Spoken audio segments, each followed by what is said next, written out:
Yep, that's right. D, like the thing near your balls, which are now, of course, sponsored by Manscaped. Use our code BAD20, that's BAD20 for 20% off anything at manscaped.com to support us here at Bad Anime. Thanks for listening, guys, and hold on to your Ds. We're hunting vampires. It's bad anime. Hello, I'm John.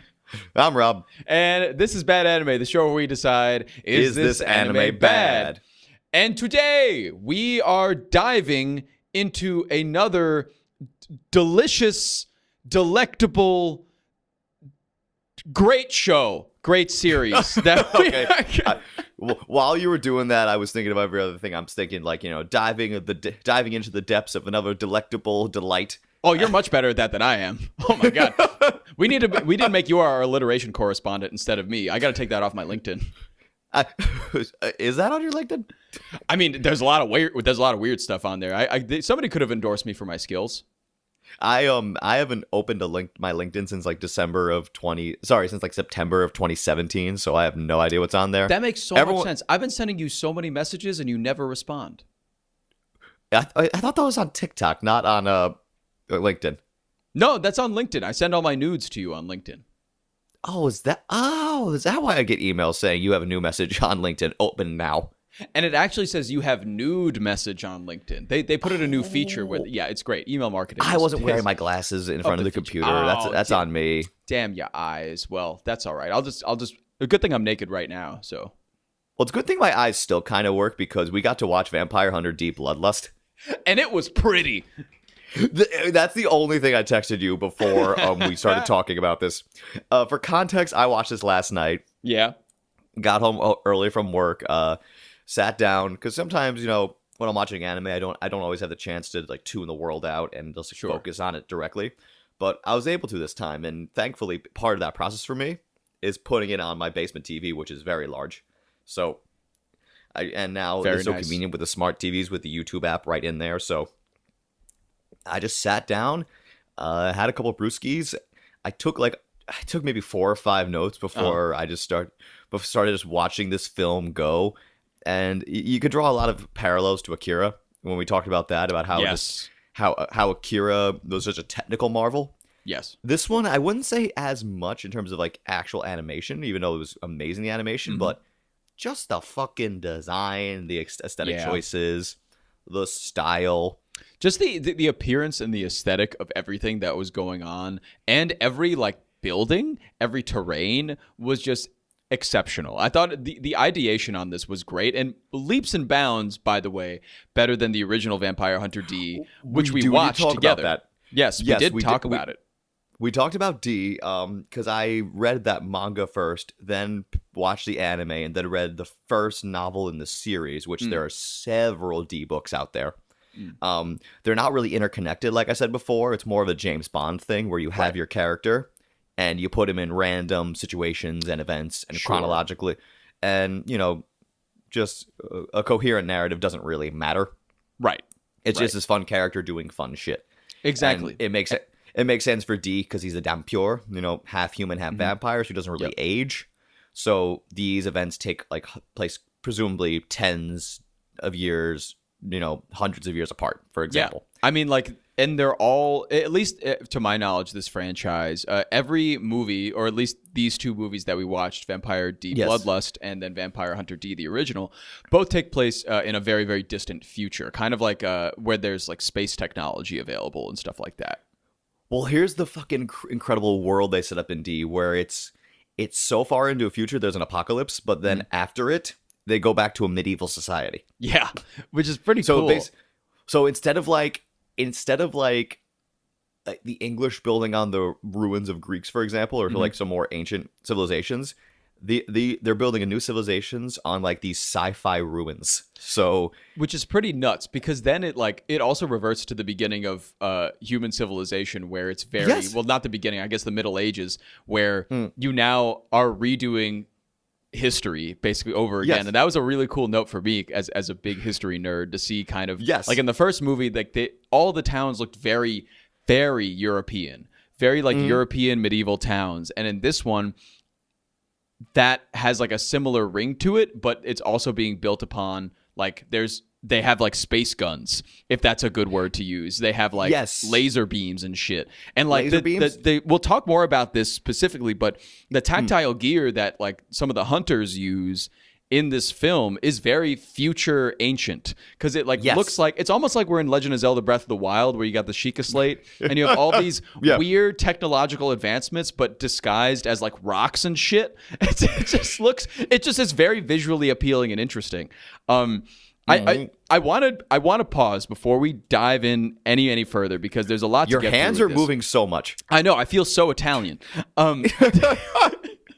Before we go any deeper into this with our Ds here, I would like to establish what we mentioned before, that we did watch the original Vampire Hunter D and did talk about it. So if you want to hear that, go to that episode. But this is Vampire Hunter D Bloodlust, which we did talk about in that episode as well, because I remember us starting that episode with, this is Vampire Hunter D, and there's another one called Vampire Hunter D Bloodlust that's significantly cooler and better, but we're not doing that one. We're doing Vampire Hunter D. But now we have gotten to do Vampire Hunter D Bloodlust, and I was surprised when you texted me that you were watching this last night. I was surprised that you've never watched it before. It was just one of the things that sat on the back burner for so long. I guess I just, and I think availability was a factor for a while too. Oh yeah. But then as of right now, there's 2 versions on YouTube, both the Japanese and the English dub. Yeah. And just because the past few years for me have been very busy with all sorts of nonsense, good nonsense primarily, but I just never sat down to watch it. And so many things came up. I was just like, it was always in the back of my mind, like, oh, I gotta watch Bloodlust one day. And the show, again, this is why I love doing this podcast, because it also gives me a chance to watch shit I've wanted to watch for a while. It's true. And this is one of those evenings where I, like I said, got home from work, cracked open like 2 or 3 beers, just sat down and watched this, and I was so glad to finally get around to it. Yes. And I'm happy you were too. And also, actually, I should point this out, because when I talked about the nature of Vampire Hunter D, in terms of how the novel series works, the reason, another reason I kind of waited on this one, because I was very gripped by the first book and the first manga and anime, like that story. That was all like the same story, so that story kind of ended. So, because Bloodlust is just a different story. I think it's adapted from the 3rd novel, if I'm not mistaken, which is there's a lot of similar notes of the first story, but it's a new story. So I'm like, okay, let me take a break before I watch a new story featuring D. And because now I'm thinking to myself, but there's going to be no Doris and no Dan. What am I going to do? Yeah, right. Where are all the D names? All we got is like fucking Meyer Lemon over here. And so now I'm trying to and I just said to myself, wait, what were the character names in this one? I don't even remember. Oh, I remember all of them. Don't worry. Okay, good. Use me as your encyclopedia. They were all, surprisingly, they all stuck with me, and I do not know why. Hey, there's a lot of things that stuck with me when watching this. And again, all the imagery, particularly all the religious imagery everywhere. Like in the opening shot where it cuts through, like, first it looks like a graveyard, but then it's just, you see this giant fucking castle and all these crosses kind of everywhere. And these swooping shots. It looks like there was a touch of digital animation, but not a lot. Yes. Because this was 2000, so they're really trying to keep things kind of still more in the hand-drawn, kind of that aesthetic lens, so to speak. And one of the simplest things they actually got right here, and made me so happy, they actually made Dee's clothing black, when in the original it was more blue for no reason. Yeah, it was like a bluish purple, like I would call it like like a midnight color almost. It was like a purple blue. But there's a few different like tones, you know what I mean? Like, yeah, and there was like a red sash as well, I believe. There was like it was a little more colorful than what we got this time. But like, this is more accurate to the original vision. It was, it's all black, and even to the point where Dee's sidekick, the face in his hand, is making fun of him, because what makes is like just saying like, Dee, heat syndrome's the thing. You could pass out again, you bastard. Why are you wearing all black? I love it. The character name for Dee's hand is also Dee's left hand. Yes, which is left hand, so close to D's nuts that I just want to cry every time I'm about to say it. But that hand, I'm so happy that, I mean, that's part of the character, but I'm happy that continued into this movie and even got, I think it was even better in this movie than the last movie. It was a much more significant presence in this one, yeah. Definitely. It was. Even, they didn't really dive into, as far as I saw, they didn't really dive into that much backstory of the hand this time around, which I think made it even better because it wasn't like, you just stopped like being concerned about where this hand came from, and you just became more concerned with, oh, what funny quip am I going to get from D's literal hand now? Or when is he going to drop some lore on you? You know what I mean? Yeah. Like some subtle world building and lore. What's he got? Because everything he said was either funny or informative. It was. Or he was either like saying something funny, saying something informative, or just sucking. Literally just like vacuuming through his palm. Like he was doing one of those three things, and it was a really fun treat to have. And I guess they kind of leaned a little harder this time around into D being a hunter, because in the first one he was doing more of the protection thing, right? The gimmick for Doris, our female lead last time. This time it starts off very differently. Like I said, the beautiful sweeping shots of like graveyards and shit, and there's a castle, and we're like, okay, that castle can't have a good guy in it. Yeah. And impossible. When is there ever like a good guy in like a castle that looks like that? No way. Victorian era castles are always for bad guys. You're either a vampire or Skeletor. Like there's no in between. There's no in between. Yeah, exactly. But then so Dee's riding along and he hears about this job. Just this wealthy dude. It's like, my daughter's been kidnapped by a vampire. Here's a bunch of money. Go save her. Preferably bring her back alive. But if she's been turned, I guess do what you have to do, big boy. I'll give you half the money in that case. Yeah. So very classic bounty hunter thing. And if you wanted to, you could just stop the story, like stop your plot synopsis there. There's so much more cool details they add, so we're not going to do that. But realistically, the plot is very straightforward. It is. It is very straightforward, and I do appreciate how D, from the very beginning, has this goal and still does not let up on that goal throughout the entirety of the movie, even though like our D's hand seems to be a little sentimental about things and seems to communicate that side of D that D doesn't communicate himself about. Well, this girl was stolen or abducted by a vampire, like just like your mom and dad, they're in love, and it's a vampire and a human. And D obviously doesn't show any emotion in that, but I think the hand does a good job of giving us a sense of like, oh, there might be bigger themes affecting D at this moment than just getting some cash, baby.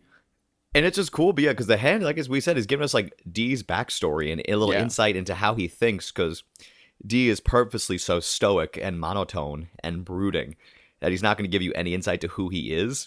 And he really only talks about the mission. But fucking Hand is like, come on, dude. Yeah, but he's for all intents and purposes, he's a wacky sidekick, but it's his left hand. It is. It is a very interesting kind of choice, and I appreciate it. It's very weird, but not too weird where I'm like, this is just stupid and I don't like it. It was weird enough where I was like, oh, haha. I like this is silly. That's also a credit to the world building here, because like we reiterated already, we have a sci-fi gothic post-apocalyptic medieval western with vampires. And with vampires, and somehow it works. Yeah, and somehow it's like not ridiculous. It's like you kind of they bring you along so that you kind of understand everything when it happens, and nothing particularly jumped out at me like that's way out of left field, because they just did such a good job with I feel like the world building integrate you. There's some in a lot of world building, in anime in particular, but any form of media. And when you're building a world and you kind of fumble a little bit, I'll often say to myself, while watching, I'll say the phrase, "This is stupid." I never said that during D, because the world, it just made sense, this world they had. And like you mentioned, because like with the militaristic weapons, there's actually another group of bounty hunters also chasing this girl. And funny enough, I thought this direction would go that they'd be D's rivals, but that's not how it goes at all, which was a nice surprise. And they have a weird thing going on where they're rivals, but friends. They're helping each other. Situationally, they get along, but they kind of all meet each other at the desired checkpoints to get to this guy who kidnapped Charlotte, who's the daughter of the king or whatever. Nobleman, yeah. Yeah, and the guy that kidnapped her is I keep saying Meyer Lemon because he that's what I remember him as, but his name is Meyer Link. And that's the guy that does the kidnapping. And so to your point, this bounty hunter group, the Marcus Brothers, is always kind of in tandem with D because they're chasing the same goose. They're all going to these different places that the goose would have been. I don't know why I compared the vampire to a goose, but you know. I think you just like the ways. I just think you like saying goose because when you say the word goose, notice how your lips kind of make a butthole. Yeah, they do. Goose. Goose. But now before we go further, I have to mention one beautiful shot that got me hard. Okay, got you hard. I meant that in like the emotional sense where it got me, but also I did have an erection while watching it, so double whammy. So if you want to split hairs here, all right. If you want to split hairs down my nutsack, what? Do we mention this video is brought to you by Manscaped? Because oh, we will. Perfect. Anyway, thank you again, Business Daddy. I'm using your beard products today. Hair Daddy. Yep. As you can see, my facial hair is kind of a wreck right now, so I'm about to bust out the beard kit again and take some care of it. It's been working really well. Beard hedger, baby. No, it's been working nice. I've actually done a fade in my beard for the first time, which I've never thought of doing. But thank you. I kind of like it. Well, honestly, and another thing here, D has such long, luxurious hair in this. It's inspiring me to take care of my own facial hair a little bit more because I don't know. I just respect D. So what happened in this scene was it was the brothers were riding along in their giant tank, their medieval futuristic tank with a bunch of crosses on it. Tank, yes. They got caught in the middle of the road, and they just had this badass scene where they killed a bunch of zombies or ghouls, I guess, because they've been tainted by vampire blood. So they kill all of them. They hear someone riding, coming up on them. So I have the main one with a cigar and the crossbow Borgoff. Borgoff. Fucking Borgoff. Borgoff. Yeah, he was a dude. He was the man. Freaking Borgoff. I feel like for a lot of different people, you have D and Borgoff and other guys here where people look at them and go, "That's the pinnacle of masculinity right there." Yeah, it really is.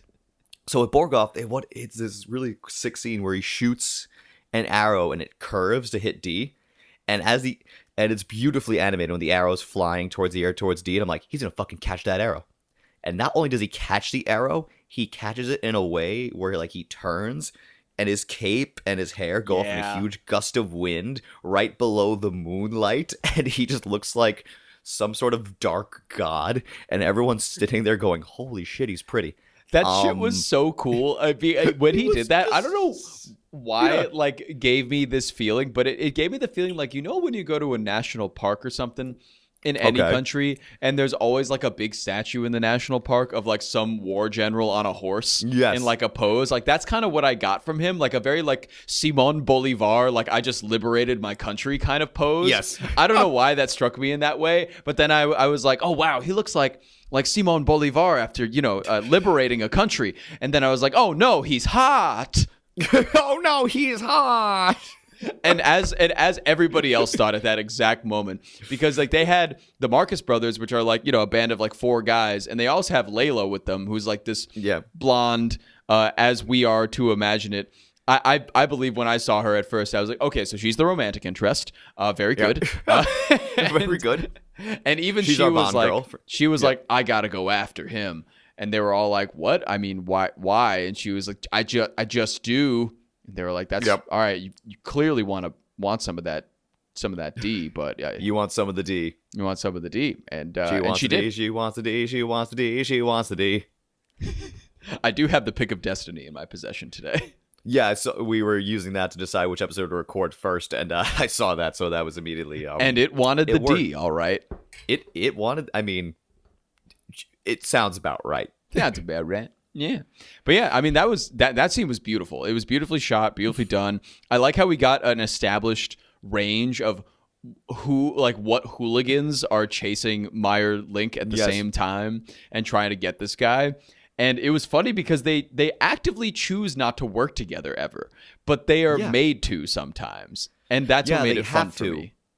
There's points where D was mended Layla's wounds. That sentence was very hard for me for some reason. It's a very hard sentence. Mended Layla, Nelson Mandela. Mandolin. Mandolin. But yes. Madeline. Oh, little winger for you out there. Winger. God. Again, a pretty boy that everyone kind of hated because he was too hot. Anyway. Classic. But yeah, they work together, and then there's even one point where D is fucked up royally, and Layla's like, I got you. There was a fun dichotomy between that, because first of all, when Layla... So D tries to get into this castle that doesn't exist. I know, weird sentence, but he tries to get into this like mirage of a castle, and there's laser beams shooting out of it, and he wants to get to Meyer Link. Fucking scene where like it was like the horde of like laser traps. Yes. So D just had like a handful of pebbles. And he would flick the pebbles in the air to like set off the laser traps. So basically, instead of the lasers pointing at him, he was just flicking. He was casually walking, like it almost looked like he was flipping coins in the air. Yeah, it did.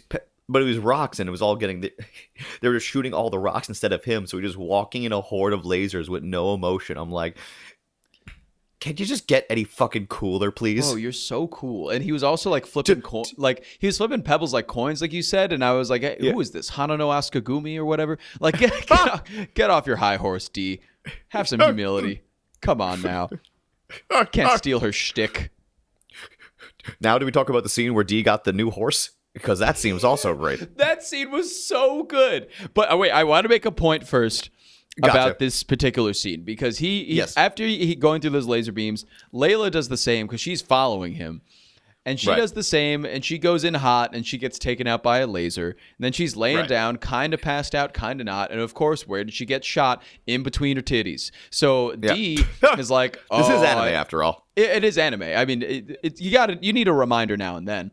And D's hand is like, well, you gonna patch her up or you gonna cop a feel? And D's like, well, I guess I'll just patch her up. So he patched her up, and then he patches her up, and he's like leaving, and she wakes up while he's leaving, and she's like, did you bandage me up? And he was like, you were wounded, and she was like, so you touched my titties? And then he said nothing and rode away.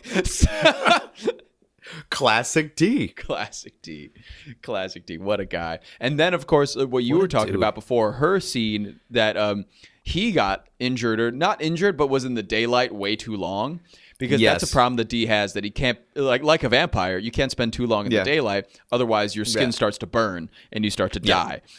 So D, at one point, which I thought was like a really cool capital D desperation scene for D, was when he was in the sun for too long. He just vanquished a villain, and he was like crawling, and the hand was like, D, you got to get underground somehow. You got to bury yourself, because that's the only way that you're going to live. And D starts trying to bury himself, but instead of like, I would think, I don't know why, like I would think he would have a shovel on hand. He's literally stabbing the ground with his sword, trying to make a hole to bury himself. And it was honestly really fucking funny, but at the same time, I was like, oh, poor guy. Like, oh man, he's sucks. Just desperate. Like, he really needs to get underground. And then Layla finds him passed out. Yeah. And Layla digs a hole for him. But it's like a hole that you dig at the beach, where like his top half of his body is just outside and his head is like above the ground and the rest of his body is underground.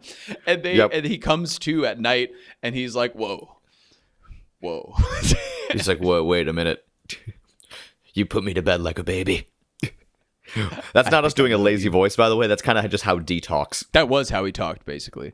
Yeah. So that was really fun. So we got that exchange of like, I help you, you help me, but we're not really friends. And then of course says by every pair before they become friends or more. Exactly. It was a very Arnold Helga Pataki relationship for the first half of the movie. And Right. then The anime relationship. Yep. the scene with the horse now was such a great scene, and I want to dive into that more too. Yeah.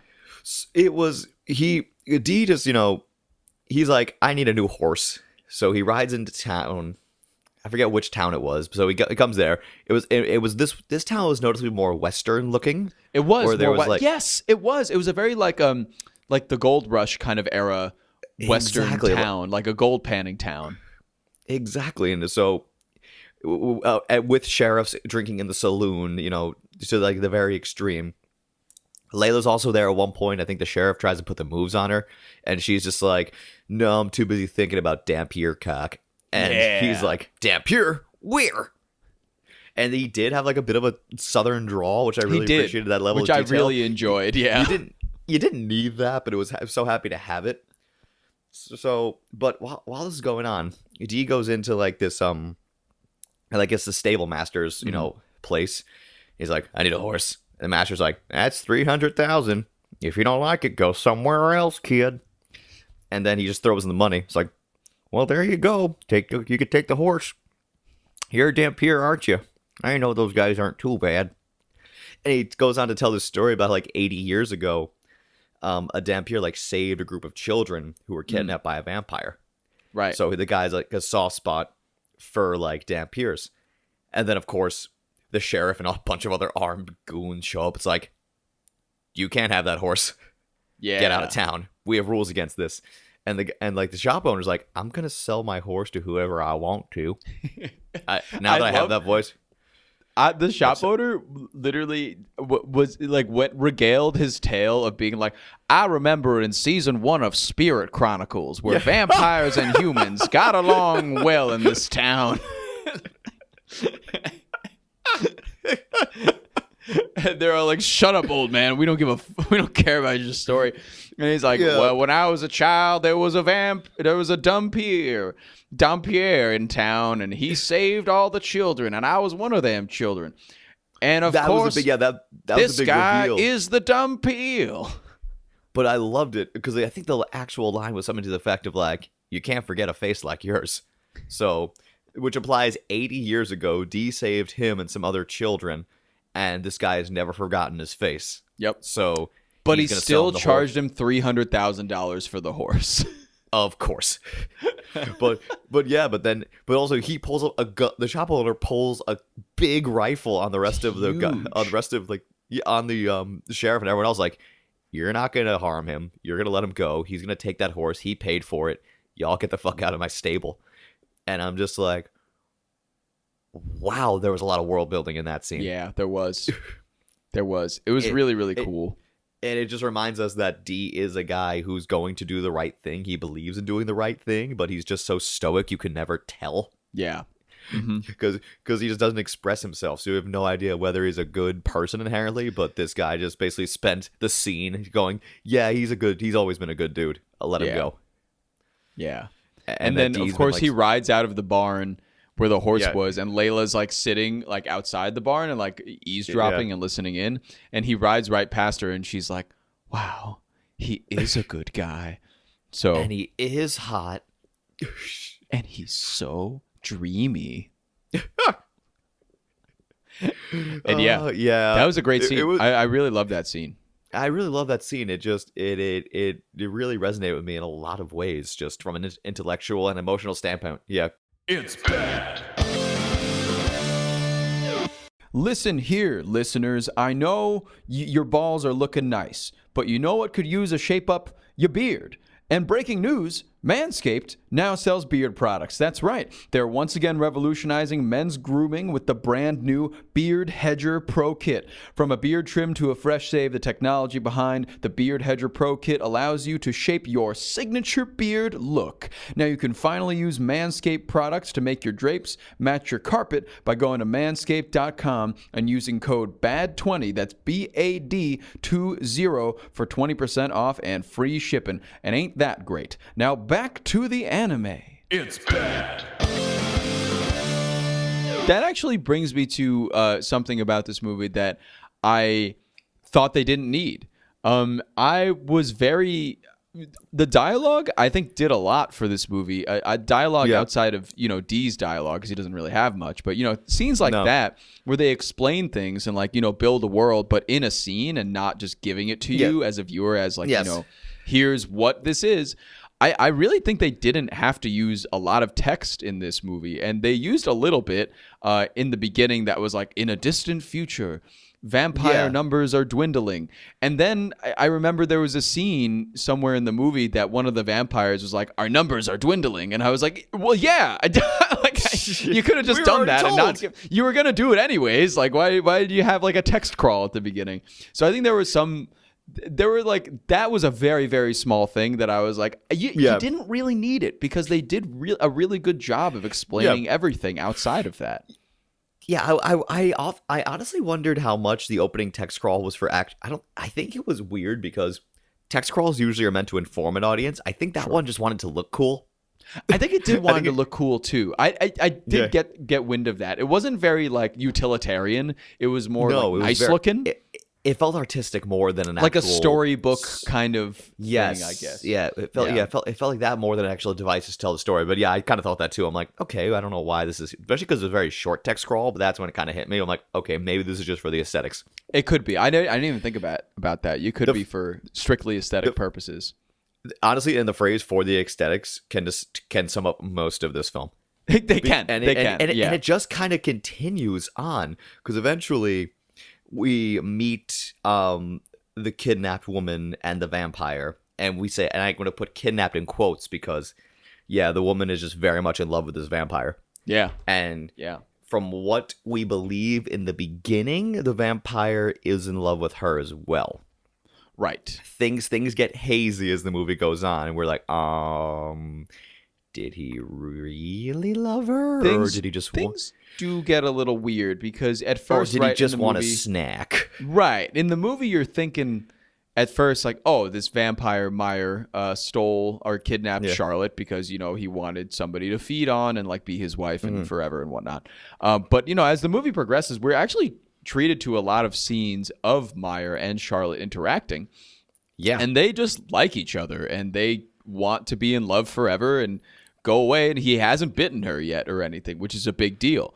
There are scenes where they're like hugging or something, and he's like, about to do it. Yeah. And then he just doesn't do it, and then he just kind of like goes away in the corner, and he's like, no, I can't bite her, and he never ends up biting her in the whole movie. But their main goal, I guess, is to eventually get to this castle, which is the castle of Carmilla, who is Dee's mother, or I guess now the spirit of her, because she's dead, but she still exists in the castle as like a spirit, but also can interact with people and vampires alike. It's very interesting. I'm not sure if Carmilla was his mother or not, but his mother's presence became known in the film. There was a great scene where basically his mother's spirit was like he was basically standing in kind of like this red river of blood. It kind of had a very End of Ava vibe to it.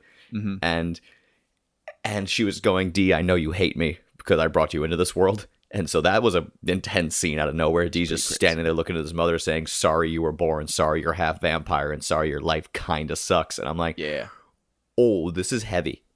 And then Dee does what Dee does and stabs her. It's just stabbed her and then ran away. I'm just like, that was Dee. You're like, oh, my God, man. I'm emotional when I'm confronted by this spirit. I'm going to stab it. Dee, you can't solve all your problems by stabbing people. But then he does, and it's usually fine, actually. It's usually all right. I mean, it worked out, and then we have, and then there was as the story goes on, we lose more and more of the Marx brothers. They keep getting killed off, in very intense ways, and the emotional response by all of them when one of them dies was pretty gripping. It was. It was pretty good. You could tell this crew really cared about each other. Yeah, right. I didn't expect to leave this movie caring about them so much, but I did. I'm just like, because they were a colorful cast in their own right, They were. They each had their different shtick. One was the fast one was the well-rounded one was the heavy. They had Layla's brother tied to, like, basically set up to, like, a life support equipment, but occasionally Yeah. he would like astral project and his spirit would just like come out and wreck people. I'm like, I want to know more about this crew. I want to know about them. Yeah, I like an origin offshoot series or movie would be cool about like them just hunting vampires. That would be really cool. If they did a spin-off with these guys in their own series, I would have loved it. Just it shows the adventures of this stupid Christ tank. They're such good characters. Yeah, it is a Christ tank. Yep.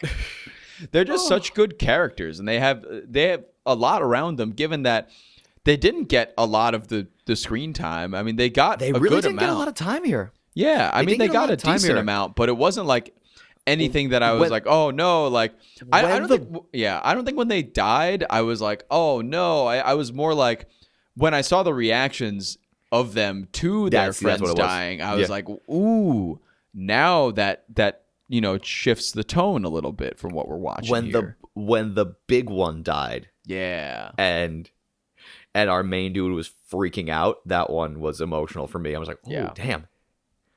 Like, it really felt like a brotherhood, not like people just kind of working together. You know what I mean? Yeah, it did. It didn't feel like that at all. It felt like they're in it forever. Like, they've been hunting vampires for like 20 years together, and this guy dies, and that's like your brother. It was a great way to, I guess, build a more cinematic experience, because that was the problem with the first D movie, was that it felt like two halves of a story rather than one whole story. Right, it did. But this one, it knew how to bridge the gaps from scene to scene and knew how to tie together elements better, where you had one continuous through line. And also they didn't focus on D the entire time, because I think they knew their limitations with the character. Right. Again, this could have all just been the author of the novel pulling out a masterpiece. I don't know. I haven't read that book in question, but I'm inclined to believe anything. And eventually we get to the end, and we get D versus the vampire, and I'm just like, I wonder what's going to happen here. Yeah, there was a lot of stuff going on at the end, because they get to that castle, right? The big bad castle. Yes. And Camilla is like the evil spirit, and she, I guess, she can create illusions when you're in the castle, and I think part of those illusions is what you brought up with like D seeing his mother when he enters the castle. Yes. But it's really just D and Layla having a flashback, to like her parents getting killed by vampires. Yeah, and being at their grave and stuff, and a lot of people experience a lot of these things, and a lot of character development I feel like happens there. And it's mainly just Layla, D, and also Borgoff, who eventually just gets killed in the castle. Yeah. But it's them two, Meyer, Charlotte, and Camilla kind of going through it all at the same time. And Camilla is playing these illusions on them, but she at first convinces Meyer that she's like, here's a big rocket ship that if you and Charlotte get in this rocket ship, you could blast off to Night City. It's a city of the sky where vampires run free and can love each other no matter what race they are. And they're like, that sounds rad. Let's go. But like, let's powder up first. Sure. Let's get ready. It's like, I'm gonna use the bathroom, take a dump, and then they could have just gone. They didn't need to like hang out. Yeah. But they chose to hang out, and what happened? They got killed. Well, at least Meyer gets tricked with an illusion, and Camilla takes Charlotte and feeds on Charlotte, which means that she's able to do some bullshit and resurrect herself in a physical form. And that's all happening. And D comes in there. He's like, the fuck is going on in here? I leave for half an hour. And of course, Meyer's like, she ran, because the image was like her going with D. So Meyer's confused. D's even more confused. It's like, wait, what's happening now? Yeah, exactly. He's like, just give me the girl, please. Right. And then D comes out and he's like, all right, let's take care of this. He basically whacks Camilla, which is a very funny term to use, whack for Camilla, because it's a very Staten Island name. But he really whacks Camilla, the queen of Staten Island. and the princess of Staten Island. Just add an R. Just add an R in there and you're good. Camilla. Yeah. Oh my god. So he does that relatively easily, actually. He beats Camilla. And then after that, right? Continue. He gets the ring of the daughter at one point, and he's like, "This is all I need to show the father to get my money. I'm good. Do what you want with her." I'm like, D. Yeah. relatively heartless in some ways. Yes. And also, I really like that scene because that made me think like, wow, like he really has just been dedicated to the mission this whole time. He never lost sight for a moment. There is like a glimmer of like emotional development, but most with him of the and time, Layla, especially, he's like, I got to get the job done. I came here to do something. I need bread. You know, well, Charlotte is dead, and Meyer and Dee start to fight over her body because Dee's like, I got to bring something back to her family so I can get my damn money. And Meyer's like, no, I want to take her dead body with me to Night City and live together forever. And both weird. And then Dee, you said, gets her ring and finds her ring. And he's like, oh, actually, you have her body. I just need to convince them that she's dead, so I'll just bring this ring. And Meyer's like, yeah, okay, bro, that sounds good. And then Meyer shoots off in the rocket ship, and they go, and then Dee leaves. And he's like, yeah, I'll take the ring to her family, and I'll make $20 million. Cool, bro. Yeah, and that's where, like, the main story comes to an end. There's a really adorable tag at the end. It was so with, good. with Layla's funeral several years later. And we see this little girl there who looks like her. And she notices Dee well off in the distance on a horse. And she goes, did you know my grandmother? So we know it's her granddaughter now. And Dee's like, I'm just keeping a promise to a friend. And it's like, you're the stranger grandma used to talk about. And, you know, the girl's trying to get Dee to come back and, like, talk with the family. And Dee's like, he didn't say anything. He just fucking turns away on the horse. He just left. Just goes, yeah. And just leaves. And then the last line of the movie comes from the Hand, and it killed me when he said, you know, you're a good guy. You just dress bad. Yeah, that was so and good.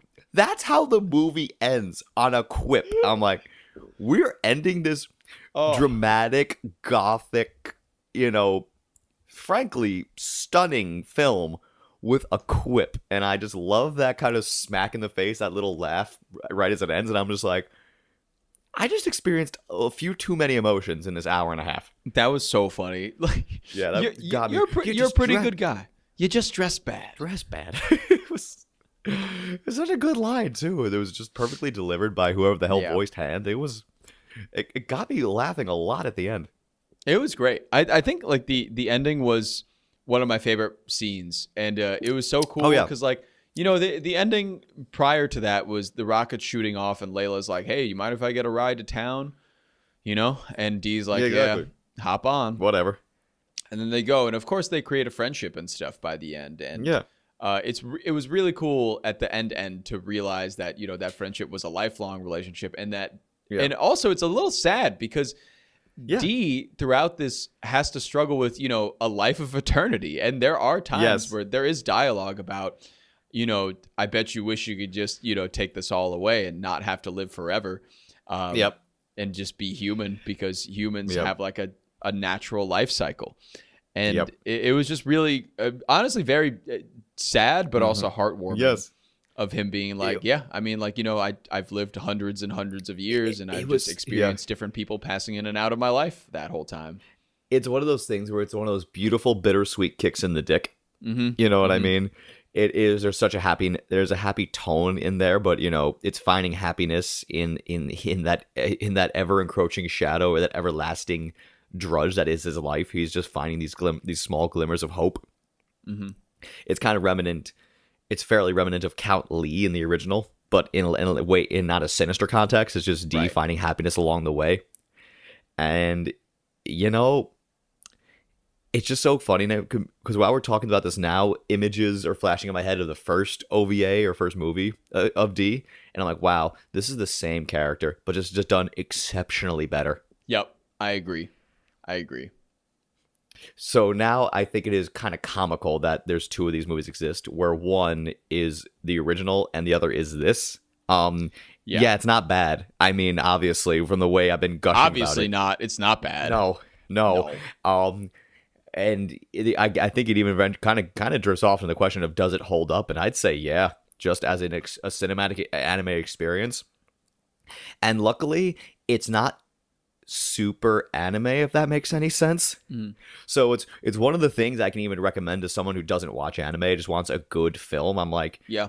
If you're looking for something just kind of that looks pretty and some cool action scenes and some like, decent enough, imagery, I'd recommend this movie. I really would. It's an hour and a half and they squeeze a lot in there. It's just a well-defined plot structure, And funny enough, this actually got released in America first, only by like a very short time window. But yeah, it premiered in Los Angeles, I believe, originally. Wow. And there was a decent push for the Western audience, and you could totally see why. I mean, this is with addition to Akira and definitely some other things we've covered. Those are the two off the top of my head. These are very easy gateway movies and just like anime sampling for the non-anime fan. Yeah, definitely. So if someone's like, if you're with 3 or 4, and it's anywhere between 3 and 5 people chilling on a couch not knowing what to watch next, pull up the YouTube app, as long as it's still there, of course, and I'd say put on the English dub and just have a good time with it. Yeah. My God. Yeah. I was expecting it to be pretty. I wasn't expecting the film to be this good from a narrative standpoint. I knew it was going to be pretty because that's what no one shut up about. And it was prettier than I thought. And it was just a way more well-constructed film than I thought it was going to be. I agree. I think maybe the first film, which I believe I said was also not bad, and that one was just a bit more disjointed in terms of the narrative and what they were trying to accomplish. I just felt like they just threw too many things at you at the same time, especially in the second half. They threw in a bunch of the same things, though, which is a problem. They kept repeating the same stuff over and over again in that movie. And honestly, comparing these two isn't fair. Because it's not. This one is not fair. So much better, and I'm just this clearly had so much more budget, so much more time, and also the plot was much better constructed than the first one. I mean, it's obviously not bad, and I think like it does range from what you said. Right. I feel like it can be included in like an Akira conversation of a movie that is very, very accessible to Western audiences, very pretty, very well done, and kind of gets in and out with the story. I think the story of this movie is a little easier to grasp than Akira's story, actually. But totally. It just obviously, nobody has the budget of Akira, right? No. I mean, 1988 even, but nobody has the budget of that. And this came out in 2000. I think they did a great job with what they had, and they made the artwork really beautiful. They made it look really nice, and it is a great animated movie. I feel like it could live in a similar category as like a Studio Ghibli movie or something. That's like it's like a big deal and people know about it and it's a good movie. I feel like it should get a little more love than it does, I guess, because I think it had its time. I think it's had its time in the sun several years ago, but kind of got lost to time, unfortunately. But I don't think that's fair at all, given the quality of what we've seen here. High quality for sure. I'm going to champion this one. I might get a Vampire Hunter D t-shirt and then tell people to watch it, and then we're going to sit down and watch it, and then I'm going to yell at them for watching the wrong one. And then we'll have a good time, and then we'll put on Bloodlust. Yeah, exactly. Wow, so I guess there's my thoughts there. I'm just kind of glowing a little bit. So sweet. Watch it. Yeah, I mean, like that's good. We did good today, I think. Yeah. We did good in finding a good show, but we're fucking up in terms of keep trying to find bad stuff. Anyway, we're really bad at that now for some reason. It's bad. Wow, oh my god, what a rousing podcast of anime conversation. Am I right, my compares? Am I right, my weebdom? Anywho, yeah, you can send us a message if you want. Did you like this podcast? Did you hate this podcast? Do you want to kill me? Do you want to drench me in Calaxosaur blood and watch me drink it? That's fine. Just send us an email at badanimepod@gmail.com or DM us on our Instagram at badanimepod, all one word. You can also find us on YouTube as Bad Anime, and you could leave a comment on whatever video you want to leave a comment on. We'll read them all anyways. We don't care. I love you. Kiss, kiss. Simple Equations Podcast Network.